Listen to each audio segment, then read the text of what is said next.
PCC president has resigned. What do you have to say on No, I don't think why he should take the responsibility actually of the defeat. He has done actually a good job after taking over as the president of the country. He has really put energy or more of a substance in the party compared to the old ones. I think he's doing a good job. I don't think he should resign and all that. And I don't think the party president basically should accept his resignation.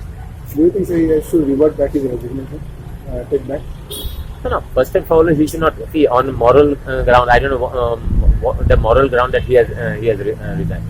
See, first of all, North Goa seat was never a Congress seat for quite some time. He tried his level best. Okay, even being from the south, he came and contested on the north, and he tried his level best. In fact, compared to last time, I think this time we got a still better result. So he has done a lot for the party. He has rejuvenated the full party and given a new dimension to the party. I don't think he should. In fact, we should take back his resignation. Or in fact, the High Command should never accept his resignation in the first place.